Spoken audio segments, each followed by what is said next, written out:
자, 오늘은 제27장 은혜 언약에 대하여 간단하게 하겠습니다. 자, 은혜 언약. 이게 이제 좀 약간 정통신학하고 조금 이 토마스 카트라이트 선생님하고 방향이 조금 다릅니다. 그러나 먼저 우리가 언약에 대해서 먼저 말씀을 드리면, 자, 이 언약이라고 하는 건 굉장히 중요하죠. 그죠? 제가 계속 반복했지만 언약은 항상 그 다음에 뭘 생각해야 된다 그랬죠? 머리, 그 다음에 전가, 영생이죠. 언약은 언약하게 되면 항상 머리가 누구다. 머리가 어때요? 인류의 머리가 누굽니까? 아담이죠. 그죠? 아담이죠. 그러면 아담으로부터 무엇을 전가받습니까?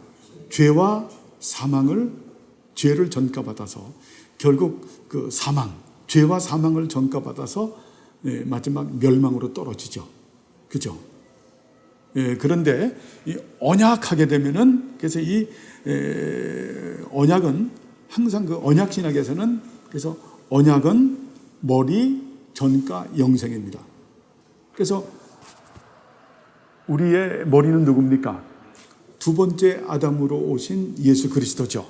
이 두 번째 아담이라고도 표현하지만 마지막 아담이라고도 표현을 하죠.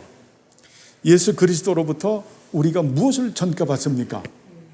의를 전가받죠. 예수 그리스도의 의를 전가하시는 분이 누굽니까? 성령 하나님께서 의를 전가하시는 거죠. 그죠? 그래서 예수 그리스도의 의라고 하는 것은 어때요?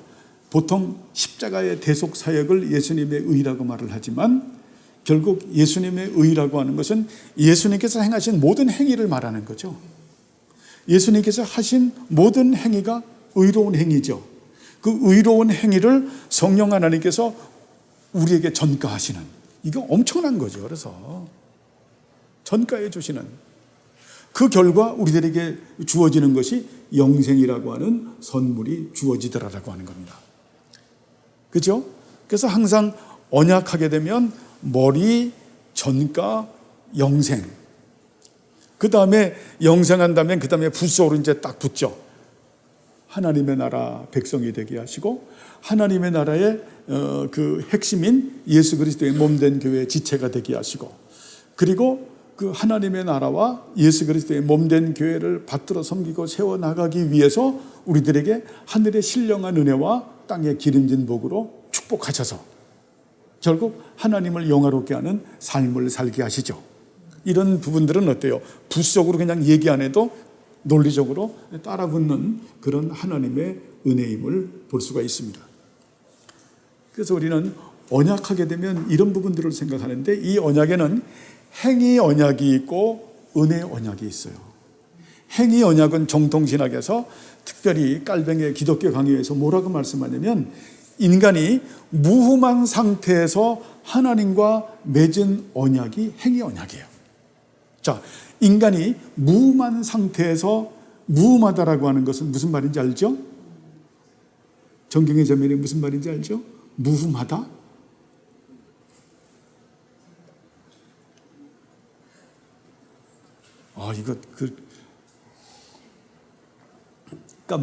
그러니까 이런 부분도, 이게 신학적, 여러분들은 그냥 무흠하다라고 하면은,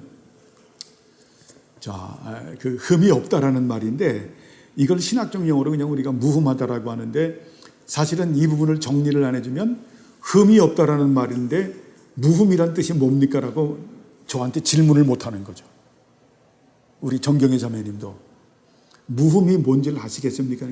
선생님 모르겠어요? 그럼 질문을 하셔야 되는데 질문을 안 하신 거예요. 근데 질문하기 전에 제가 설명을 사실 해야 되는 거예요. 무흠이라고 하는 것은 없을 무고 흠이 없다라는 거예요. 그러니까 이 행위 언약은, 하나님께서는 창조주 하나님이시죠. 창조주 하나님께서 첫사람 아담을 창조했는데, 첫사람 아담이 창조했을 때 하나님 보시기에 좋았더라. 토부죠. 하나님 보시기에 좋았더라라고 했기 때문에 흠이 없는 그런 사람이죠. 그래서 이 행위 언약이라고 하는 것은 흠이 없는 사람과 맺은 언약이 행위 언약이에요. 그 행위 언약의 내용은 창세기 이제 1장과 2장과 그 3장 말씀에 잘 나오죠. 이 에덴 동산에 있는 모든 열매는 다 먹을 수 있지만 한 가지 먹어서 안 되는 것이 있다. 선악과라고 하는 거죠. 선과 악을 구별하는 이 선악과를 먹어서는 안 된다 라고 한 언약이 행위 언약이죠. 행위 언약을 하게 된 이유는 뭡니까? 순종을 가리키는 거죠. 여러분, 그래서 대단히 중요해요. 자, 인간을 우리가 시편 8편을 우리가 찬양할 때 보면 인간을 하나님보다 조금 못하게 그렇게 만드셨죠. 그죠? 사람이 무엇이길래? 자, 그렇게 인간을 하나님의 형상대로 탁월하게 만들었지만 인간은 어때요? 피조물이기 때문에 늘 하나님 앞에 순종해야 되는 위치에서 살아야 되는 것이 이것이 어때요? 행위 언약이죠. 너는 항상 내가 너를 탁월하게 만들었지만 내 형상으로 만들었지만 하나님의 형상이 참 지식과 의로움과 거룩함이죠. 다 이것도 설명을 해야 돼요. 사실 참 지식, 의로움, 거룩함. 여러분 뭐 알고 있으니까 참 지식과 의로움과 거룩함으로 만들었지만 그러나 너는 나에게 순종해야 되는 그런 존재다. 그죠? 하나님을 의지해야 되는 존재다 라는 것을 가르치시기 위해서 하나님과 사람 사이에 맺은 언약이 행위 언약이죠. 그런데 아담이 그 행위 언약을 지켰나요? 지키지 못했나요? 지키지 못했죠. 지키지 못함으로 인해서 이제 인류에게는 죄와 사망이 들어왔고 죄와 사망이 들어온 그런 인간을 하나님께서 불쌍히 여기셔서 창세기 3장 15절 말씀에 이제 그 원시복음이라고 하는 은혜 언약을 맺으신 거죠. 그죠? 은혜 언약을. 바로 여인의 후손인 여인의 후손으로 말미암아 내가 구원에 이를 것이다라고 하는 이런 복음의 그런 언약을 맺으신 거죠. 그래서 우리는 여기서 행위 언약과 은혜 언약의 구분을 여기서 생각해 볼 수 있는 거예요. 행위 언약은 인간이 무음한 상태에서 하나님과 맺은 언약이 행위 언약이고, 그리고 은혜 언약은 타락한 인간들에게 하나님께서 구원을 베풀어 주시기 위해서 맺는 언약이 은혜 언약인 거죠. 그죠? 이거 굉장히 중요하죠. 그러면 은혜 언약의 종류는 구약 경륜의 은혜도 은혜 언약이고 신약 경륜의 은혜도 은혜 언약이죠. 단지 뭐가 차이가 있어요? 경륜의 차이만 있는 거죠. 그죠? 왜냐하면 은혜 언약 자체가 창세기 3장 15절부터 나오잖아요. 그죠? 구약 경륜 시대부터 나오기 때문에 구약 경륜도 은혜 언약이고 신약 경륜도 은혜 언약이에요. 그렇죠? 이런 부분은 굉장히 중요하죠. 인간은 결코 행위로 말미암아서 의로워질 수가 없는 존재죠. 왜냐하면 이미 어떻게 했기 때문에 인간은 누구를 머리로 삼고 있어요? 아담을 머리로 삼고 그에게 죄와 사망을 전가받았기 때문에 전적으로 타락했고 전적으로 부패하고 전적으로 무능력하고 무지한 존재죠. 태어날 때부터 완전한 죄성을 가지고 태어나죠. 죄악된 상태에서 죄악된 본성과 본질을 가지고 태어나고 죄가 완성돼서 태어났기 때문에 그는 어때요? 어떤 행위로 말미암아 결코 의로워질 수가 없는 존재죠. 행위 언약은 그래서 하나님과 아담과의 맺은 언약이 행위 언약이고 아담 이후에 맺은 언약은 은혜 언약이죠. 우리가 정통신학은 그렇게 보고 있어요. 그런데 여기 토마스 카트라이트 선생님은 조금 방향을 달리해서 좀 이렇게 보죠. 이렇게 봐서 저는 이게 복음주의자들의 견해거든요. 복음주의자들의 견해이기 때문에 굉장히 좀 부담스러워요. 그래서 요거는 좀 비판을 하면서 그렇게 볼 수 있도록 그렇게 하겠습니다. 자, 이 은혜 언약 예레미야 31장 31절부터 34절까지 한번 읽어보시죠. 자, 시작.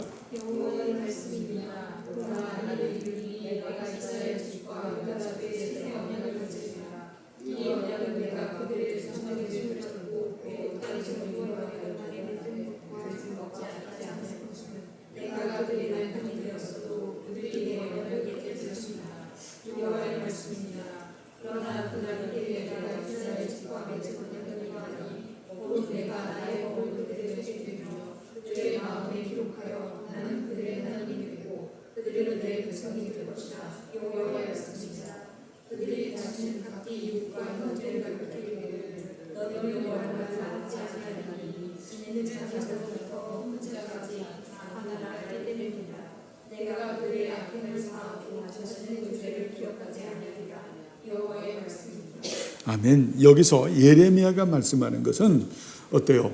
구약 경륜의 언약은 행위 언약이고 신약 경륜의 은혜는 은혜 언약이라는 말이 아니죠. 이것은 뭘 지금 얘기하는 겁니까? 경륜의 차이를 말하는 거죠. 경륜의 차이. 그죠? 여기서 경륜의 차이를 뭐라고 말합니까? 33절에 말하죠. 그러나 그날 후에 내가 이스라엘 집과 맺을 언약은 이러하니 내가 나의 법을 그들의 속에 두며 그들의 마음에 기록하여 나는 그들의 하나님이 되고 그들은 내 백성이 될 것이라. 그들이 다시는 각기 이웃과 형제를 가리켜 이르기를 너는 여호와를 알라 하지 아니하리니 이는 작은 자로부터 큰 자까지 나를 알기 때문이라. 이것을 신약적으로 설명하면 뭐예요? 중생이라고 하는 것을 이렇게 표현할 수 있죠. 거듭남이라고 하는 것을 이렇게 표현할 수 있죠. 그렇죠? 자, 이 중생의 은혜를 할 때는 우리가 기독론을 반드시 알아야 되는.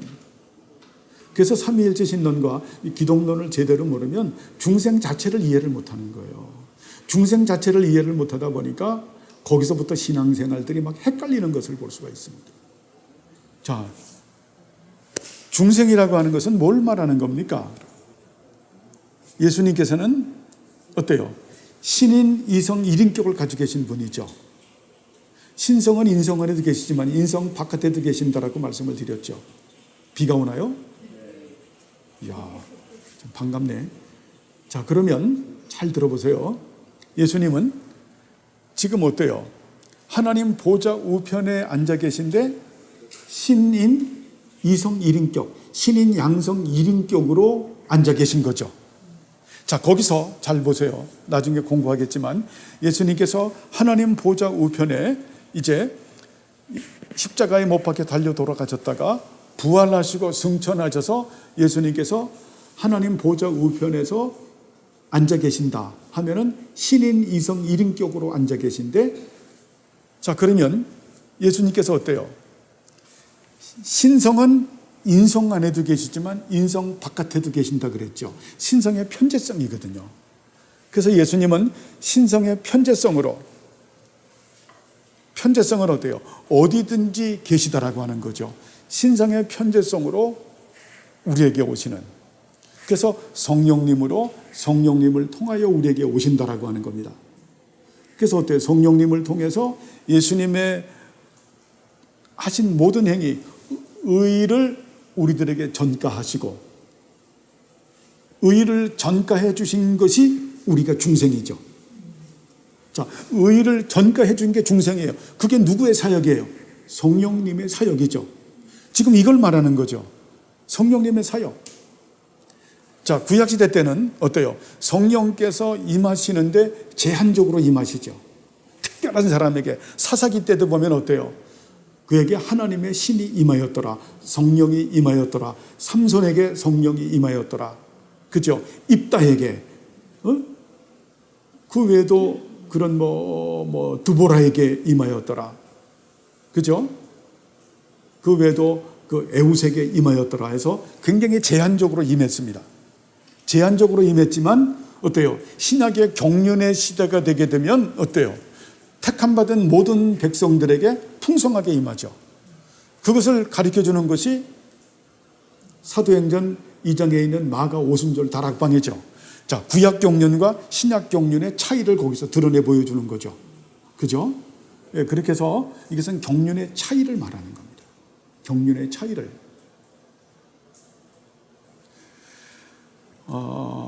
그래서 구약은 옛 언약이고 신약은 새 언약이라고 표현을 하는 것은 여러분이 새겨듣길 바랍니다. 좋은 표현은 아닌데 경륜의 차이를 얘기한다. 알겠죠? 그래서 이제 이렇게 용어를 정리하면 좋을 것 같아요. 옛 언약과 새 언약은 구분할 수 있지만 분리될 수 없는 하나의 언약이다. 단지 그것을 우리가 차이를 둔다고 하면은 경륜의 차이일 뿐이다 라고 해석하게 되면 어때요? 이 은혜 언약이라고 하는 것이 우리에게 도움이 되겠죠. 그죠? 근데 원론적인 것은 알고 있어야 돼요. 행위 언약과 은혜 언약은 반드시 차이를 가지고 있고 그것은 어때요? 하나라고 얘기할 수가 없다. 행위 언약은 인간이 무험한 상태에서 하나님과 맺은 언약이고 은혜 언약은 인간이 타락한 이후에 정말 하나님께서 은혜를 베풀어 주시기 위해서 맺은 언약이 은혜 언약이다. 그런데 이 은혜 언약에는 어때요? 옛 언약과 새 언약을 가지고 있다. 옛 언약을 구약 언약이라고 말하고 새 언약을 신약 언약이라고 말을 한다. 그런데 어때요? 옛 언약과 신약의 이 새 언약의 은혜는 경륜의 차이만 있을 뿐이지 이것을 분리할 수 없는 하나의 은혜의 언약이다. 이렇게 정리하면 되겠죠. 이렇게 하면 저는 토마스 카트라이트 선생님이 말한 의도하고 좀 비슷하다고 생각을 합니다. 그렇죠. 그래서 이 언약 이쪽에서 조금 이런 부분들이 있어요. 이런 설명이 없이 이렇게 하다 보니까 행위 언약, 은혜 언약은 차이가 있는가? 구약은 행위 언약이고 신약은 은혜 언약 아닌가? 사람들이 오해하는 거예요. 구약에는 어때요? 행함으로 말미암아 의로워지는 거고 신약은 예수를 믿음으로 말미암아 의로워진다. 이렇게 생각하는 거예요. 그것이 구약 언약이고 행위 언약이고 구약은 행위 언약이고 신약은 은혜 언약이다. 이러면 틀려요, 맞아요? 이만 틀리는 거예요. 그래서 부연 설명이 필요한 거예요. 행위 언약이 무엇이고 은혜 언약이 무엇이다. 그러면 이 은혜 언약은 이것은 옛 언약과 새 언약도 은혜 언약인데 이것은 어때요? 경륜의 차이일 뿐이다. 구약 언약보다 그 신약 언약이 더 풍성하게 드러나는 것이다. 이렇게 보면 무리가 없겠죠. 그죠? 이게 쉽지 않은 거예요. 자, 그러면 여기서 용어 정리를 하고 넘어가죠. 자, 은혜 언약에는 옛 언약과 새 언약이 있다. 옛 언약과 새 언약은 우리가 구분하지만 분리될 수 없는 하나의 언약이다. 은혜 언약이다. 단지 차이는 경륜의 차이일 뿐이다. 이렇게 하면 되겠죠. 이런 전제하에서 우리가 봅니다. 지금까지 율법이라고 부르는 행위 언약에 관한 것이었다. 이 말이 틀려요, 맞아요? 지금까지는 율법이라고 부르는 행위 언약에 관한 것이었다. 율법이 행위 언약입니까? 아니죠. 율법도 은혜 언약이죠. 그렇죠? 그러니까 이런 부분을 우리가 분리하면서 보자라는 거예요. 이제 은혜 언약이 나왔다. 성경이 그것을 무엇이라고 부르나? 새 언약이라고 부른다. 근데 이건 이렇게 하는 게 좋지 않죠. 구약은 옛 언약이고 신약은 새 언약인다. 근데 이 둘 다 똑같은 은혜 언약인데 성경에서는 이 신약을 무엇이라고 말하나? 새 언약이라고 말하고 구약을 옛 언약이라고 말한다. 옛 언약이라고 말하는 것은 어때요? 구약 경륜의 은혜이기 때문에 신약을 새 언약이라고 말하는 것은 어때요? 예수 그리스도의 그 탄생 이후에 언약이기 때문에 새 언약이라고 말을 한다. 이렇게 이해를 하면 되겠죠. 그죠? 율법이 행위 언약이 아니죠. 은혜 언약이죠. 은혜죠, 은혜. 이거를 여러분 행위 언약이다 그러면 여태까지 공부한 게 다 꽝이 되는 거예요. 그래서 대화가 안 되는 거예요. 이런 부분이 있는 거예요. 그래서 이건 굉장히 설명이 필요하다라는 거예요. 왜 그것을 새 언약이라고 부르는가?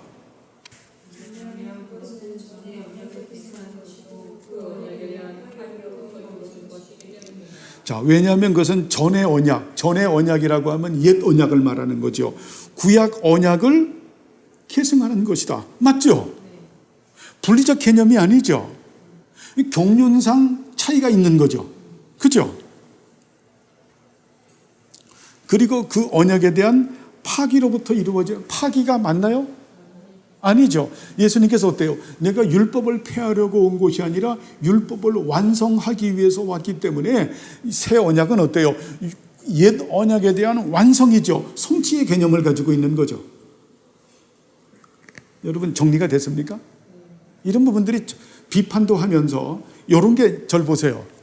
우리가 네거티브를 하면 안 돼요. 네거티브는 뭡니까? 이거는 비판하는 건데 네거티브는 참소적 개념을 가지고 있는 거예요. 이걸 반드시 알아야 돼요, 여러분. 참소적 개념을 가지고 있는 건 네거티브다. 그래서 그건 비판, 판단, 헤아리고 정죄하고 하는 그 네거티브적인, 이것은 그래서 이 예수님께서 판단하지 마라, 크리노, 비판하지 마라라고 하는 것은 네거티브적인 것을 가지고 있다. 네거티브라고 하는 것은 참소하는 거예요. 참소하는 거. 상대방을 쉽게 말하면 가십하는, 쉽게 말하면 사람 뒷담화하는, 이것을 하지 말라라는 거예요. 자, 그런데 우리가 이 학문을 하려고 하면, 진리와 비진리를 올바로 우리가 깨달으려고 하면은 포지티브라고 하는, 세우는 이런 판단은 또 할 줄 알아야 되겠죠. 세우는 판단, 그죠? 바른 판단은 이걸 할지 모르면 무조건 아멘하는 거죠. 여러분, 무조건 목사님이 말씀하는데 무조건 아멘하면 그것은 경건하지 못한 거죠. 그것은 아주 불신앙이고 불건전한 거죠. 그죠? 여러분, 신앙이 반지성적 신앙은 이거는 아주 상극이에요. 이건 기독교가 아닌 거예요. 반지성적인 것은 전혀 아니다. 왜냐하면 성령님 자체가 어때요? 영이기 때문에, 신령한 영이기 때문에, 그건 아주 지성을 초월한 영인 거예요. 예수님 믿으면 굉장히 똑똑해져요. 성령 자체가 거룩한 영이신데 지혜의 영이요 계시의 영이기 때문에 이것이 어때요? 반지성적인 부분이 아닌 거예요. 그래서 이 어떤 반지성적인 신앙을 가지고 있다라고 하면 그 사람의 성령론이 잘못된 거예요. 잘못된 거예요. 그게 아니죠. 우리는 새 언약이라고 말하는 것은 구약 언약을, 같은 은혜 언약인데 구약 언약은 경륜의 차이이고 이 경륜의 차이인 구약 언약을 성취한 것이 새 언약이다. 이렇게 보면 되죠. 예, 그렇기 때문에 이 언약을 계승하는 것이고 그 언약에 대한 파기가 아니라 성취를 말한다. 그렇죠? 근데 이게 뭐 번역이 잘못된 건지 뭐가 잘못된 건지 어쨌든 제가 이 은혜 언약을 이걸 보면서 이걸 해야 되나 말아야 되나, 그래도 우리가 바른 비판을 하면서 그렇게 했을 때 절 보세요. 우리 성도님들이 좀 변증할 수 있는 능력이 생기는 거예요. 변증할 수 있는, 이 비진리에 대하여 변증할 수 있는 능력이 생기는 거다. 자, 그렇다면 이 언약을 세우는 것이 이전 언약을 쓸모없게 하는 것인가?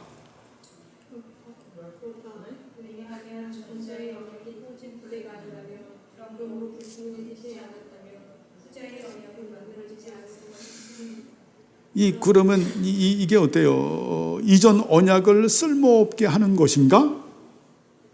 이 질문 자체가 우리하고 많이 다르죠. 그죠? 이건 단지 우리가 딱 뭘 얘기하냐면 아니다 기다가 아니죠. 이 경륜의 차이만 생각해야죠. 그죠? 그죠? 응? 이 경륜의 차이로 생각해야 돼요. 이걸 잘못 공부를 하면요. 그래서 이 은혜 언약을 잘못 공부를 하면 우리 성도님들이 전부 망가져요.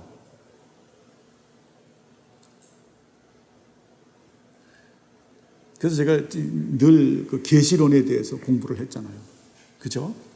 계시론 기억합니까? 계시론과 은혜 언약은 구분하지만 분리될 수 없는 하나의 지식이에요. 계시론. 그래서 계시론을 예전에 한참 공부를 했죠. 제1 형제 잘 들으세요. 계시론.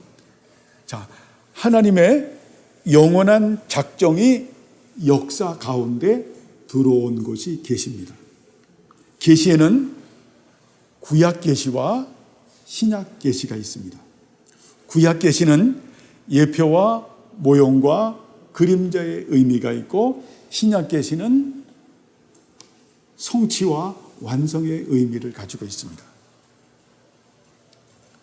우리는 이 계시가 발전한다고 말하지를 않습니다. 왜냐하면 계시 자체는 일체성과 완전성과 영원성과 불변성과 통일성을 가지고 있기 때문에 그렇습니다. 왜냐하면 계시는 하나님의 속성의 발현이기 때문에. 하나님의 속성이 어때요? 일관성과 통일성과 완전성과 영원성과 불변성을 가지고 있기 때문에 계시는 하나님의 거룩한 인격의 발현인데, 이것이 어때요? 구약시대에 다르고 신약시대에 다르다라고 하면은 하나님의 속성의 변덕이 있는 거죠. 그렇기 때문에 계시는 발전하는 것이 아니라, 계시는 어때요? 판명성의 차이일 뿐이다. 판명성이라는 말도 참 안 써요. 여러분이 국어사전 찾아봐도 안 나와요. 판명성의 차이라는 것은 명암의 차이일 뿐이다. 밝기의 차이일 뿐이다. 그래서 계시는 절대 발전한다라고 얘기하면 안 되는 거예요. 아시겠죠? 그래서 이 계시론과 이 언약론은 우리가 구분해서 말하지만, 지금 언약도 얘기했죠. 행위 언약과 은혜 언약, 이 부분을 계시하고 우리가 분리해서 말하지만, 구분하지만 떼어질 수 없는 하나의 지식이죠. 너무 어려운가요? 이런 부분들을 여러분이 알고 계셔야 돼요.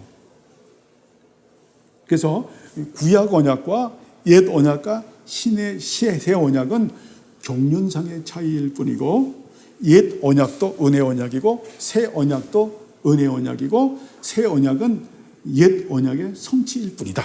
이렇게 보면 됩니다. 쓸모없는 것이라고 하게 되면 어떻게 돼요? 그렇다라고 하게 되면, 그래서 우리 한국교회 같은 경우, 복음지 진영 교회 같은 경우는 구약 공부를 많이 안 하잖아요. 그죠? 그래서 그들 물어보면 레위기 하나도 몰라요. 우리가 오늘도 했지만은, 자, 번제, 소제, 화목제, 속제제, 속건제, 거제, 요제, 전제, 감사제, 수은제, 사원제, 서원제, 낙번제, 벌써 18가지 했죠. 그죠? 거기서 어때요? 상번제, 안식일, 월삭 21가지 했잖아요. 유월절, 그 무교절과 초실절이 들어가죠. 오순절 들어가죠. 나팔절, 대속제일, 그 다음에 장막절. 이런 부분들에 대한 개념이 정리가 안 되다 보니까 하나님을 어떻게 받들어 섬겨야 된다라고 하는 그 의식법은 다 폐지가 됐죠. 어때요? 이것이 예표와 모형과 그림자인데, 예수 그리스도로 말미암아 의식법이 다 어때요? 실체와 완성인 예수 그리스도로 말미암아 완성이 되기 때문에 그것을 폐지하는 거죠. 지키지 않죠. 그러나 그 정신은 우리가 남아있죠. 그 정신을 배우는 게 율법의 4가지죠. 하나님의 사람으로 온전케 만들기 위해서. 그렇기 때문에 옛 언약에 쓸모없는 것이 아니라고 하는 겁니다.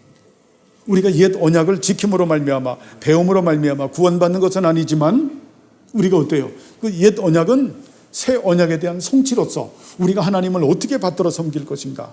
그래서 사도 바울이 디모데에게 말하죠. 모든 성경은 하나님의 감동으로 된 것으로 교훈과 책망과 의로 교육하기에 유익하니 이는 하나님의 사람으로 온전케 하려 하심이니라. 그렇죠. 선하고 착한 일을 하게 하려 하심이라라고 말씀하죠. 그래서 여러분, 이런 언약에 대한 개념을 모르면 어때요? 성경의 3분의 2, 아마 3분의 2도 더 넘을걸요. 어마어마한 개념을 다 찢어버리는 거예요. 그리고 신약만 가지고 있는. 신약도 나중에는 로마서부터 부담스럽다라고 해서 그 다음에는 어때요? 다 찢어버리고 마태, 마가, 누가, 요한복음만 믿는. 나중에는 예수가 윤리적 예수가 되고 마는, 정말 그 자유주의자들이 되어버리고 마는. 굉장히 조심해야 되는. 얼마 전에 인터넷에 난 거 보면 지금 복음주의자들은 어디로 향하고 있다? 로만 캐톨릭으로 향하고 있고 동방교회 쪽으로 향하고 있다라는 말들을 해요. 섬뜩하죠. 근데 그것은 이미 예견된 거예요. 그래서 구약을 공부를 안 하죠. 근데 우리는 구약 안에 신약이 있고 신약 안에 구약이 있죠. 그죠? 구약을 모르면 신약을 모르고 신약을 모르면 구약을 모르죠. 그죠? 어찌 보면 구약은 어때요? 우리가 예수님을 어떻게 믿어야 될 것인가, 우리가 신앙생활을 어떻게 해야 될 것인가라고 하는 걸 디테일하게 가르치는 거죠. 아주 굉장히 세세하게 가르치는 거죠. 이렇게 디테일하게 반복적으로 가르치는 책이 어디 있어요? 그리고 신약에서는 완전히 거기에 쐐기를 박는 거죠. 그죠? 땅 맞다. 이걸 안 배우면 안 되는 거예요. 그래서 옛 언약은 쓸모없는 언약이다. 이 말은 뭐냐면은 인간이 행함으로 말미암아 의로워진다라고 하는 것을 포기하라는 개념으로 말하는 것 같아요. 우리가 그렇게 받는 게 낫겠죠. 행함으로 말미암아. 그런데 이미 우리가 행위로 말미암아 의로워질 수 없는 이유는 뭡니까? 죄악된 상태에서 우리의 그 인류의 머리인 아담으로부터 죄가 전가받아서 이미 사망, 영원한 지옥에 떨어져서 죽은 우리들이, 인생들이 태어날 때부터 어때요? 죄악된 상태에서 태어나죠. 그래서 죄악된 본성과 본질을 가지고 있고, 죄가 완성돼서 태어나서 완전한 죄성을 가지고 있고, 전적으로 타락하고 전적으로 부패하고 전적으로 무지하고 무능력하죠. 그런 인간들이 어때요? 행함으로 말미암아 의로워질 수가 없는 거예요. 성경 공부한다고 의로워질 수 없는 겁니다. 그걸 우리가 누구에게 배웁니까? 역대상하에서 누구를 통해서 배워? 제사장 여호야다의 조카가 누구예요? 누구예요? 예? 아달랴 다음으로 여호야다가 추대한 그 왕이 누굽니까?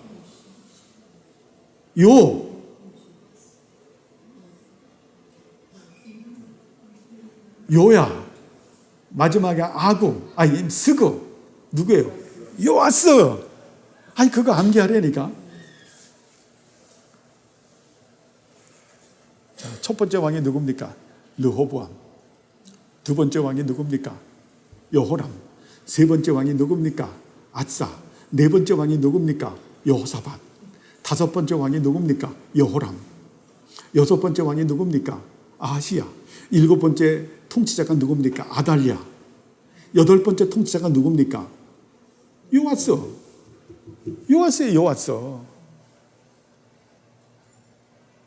요아스가 자신의 고모부 여호야다가 살아있는 동안에는 어때요? 열심히 신앙생활을 했는데 여호야다가 딱 죽고 나자마자 어때요? 이미 그 죄악의 구습에 물들었던 여호람과 그런 아하시아 시대 때 있었던 그 바알과 아세라 신을 섬겼던 그 사람들이 여호야다가 있는 동안에는 콕 눌려 있다가, 성경에 안 써 있지만 그렇게 추리할 수 있습니다. 여호야다가 딱 죽으니까 어때요? 야, 기회가 왔다. 그냥 말하니까 요아스가 어때요? 금방 우상 숭배자가 되잖아요. 그죠? 그 자기에게 바른 말하는 선자들을 다 죽이고, 특별히 누구를 죽입니까? 여호야다의 아들이 누굽니까? 그 유명한 선지자. 참 스가랴. 사가랴죠. 그죠? 스가랴 선지자죠. 그래서 예수님께서 그때 흘린 피로부터 제사장의 모든 피를 흘린 너희들은 악한 종자다. 이렇게 말을 하잖아요. 우리가 거기서 뭘 봅니까? 중생하지 않은 상태에서 아무리 성경 공부를 해도 그건 별 유익이 없다라는 거죠. 그죠?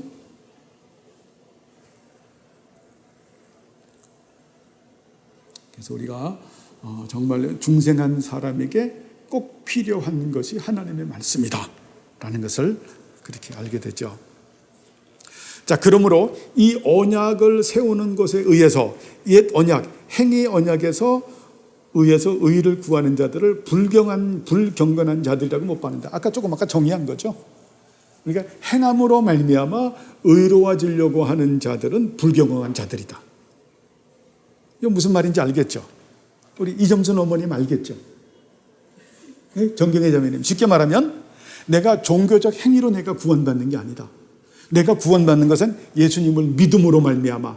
그렇죠, 어머님? 예수님께서 나를 위해서 이 세상에 오셔서 내 모든 죄를 한 몸에 지시고 십자가에 못 박혀 달려 돌아가신 것을 나는 믿는다. 믿지, 어머니? 그죠? 그러므로 내가 구원받은 거예요. 어떤 선한 행위로 말미암아 구원받는 것이 아니다. 불교식으로 말하는 것처럼 어때요? 뭐 종교적 열심을 내서 구원받는 게 아니죠. 어떤 믿음으로 말미암아 구원받는다. 근데 이 믿음에는 또 뭐가 동반된다? 행함이 동반된다. 그러나 그 행위로 말미암아 우리가 구원받는 것은 아니다라고 하는 거예요. 여기까지 하겠습니다. 지금 더 많이 하고 싶은데 3시가 벌써 됐네요. 회의를 하다 보니까 여기까지 갔는데 오늘 여기 공부하면서 그래도 이 부분은 공부할 가치가 있어요. 그죠? 행위 언약과 은혜 언약의 차이를 우리가 공부했고, 은혜 언약에는 옛 언약과 새 언약이 있다. 옛 언약과 새 언약은 경륜의 차이이고, 자, 옛 언약인 행위로 말미암아 의로워질 수 있다라고 말하는 것은 이것은 참남한 것이다. 그죠? 이 정도로만 우리가 알고 있으면 되겠죠. 그러면서 이거를 우리가 잘 또 비판하면서 봐야 우리가 구약 경륜의 중요함을, 율법의 4번째 의미를 우리가 손상시키지 않고 균형 잡힌 신앙생활을 할 수가 있겠죠. 이런 부분들 여러분 잘 알고 있어야 돼요. 이런 부분에서 여러분 이게 깨트려지게 되면 복음주의로 가는 거예요. 그래서 복음주의는 세미 펠라기우스주의라고 말하는데 그거는 그냥 세미 알미니안주의자들입니다. 그래서 복음주의자들은 우리하고 달라요. 복음적 삶은 굉장히 아름다운 거지만 복음주의는 기독교 아닌 거예요. 그걸 알고 있어야 돼요. 그들은 정통신학이 아니다. 예? 정통신학이 아닌 거는 여러분 눈뭉치가 굴려가다가 제대로 된 게 아니기 때문에 또 깨져요. 내가 이제 신앙생활 제대로 해봐야지 해서 굴려보는데 깨져. 아니야, 다시 또 깨져. 그러니까 일평생 핵심이 없어요. 정통신학이 딱 돼요. 단단하게 진짜 오리지널 핵심 코어가 있는 거예요. 그래야 빌드업이 돼요. 그래야 장성해지는 거예요. 언약도 이런 개념으로 잘 공부하고 모르시는 분은 꼭 저에게 질문해 주시길 바랍니다. 기도하겠습니다. 하나님 아버지여, 감사를 드립니다. 우리들을 사랑하셔서 이제 언약이라는 말씀을 가지시고 우리에게 은혜 주심을 감사합니다. 이 언약 개념을 올바로 깨닫고 바른 진리 가운데서 언약의 주인이신 예수 그리스도를 믿고 영생의 은총 가운데서 삼위일체 하나님과 예수 그리스도를 더욱더 알아가고 닮아가는 우리 모두들이 되게 하옵소서. 감사드리오며 예수님의 이름으로 기도드리옵나이다. 아멘.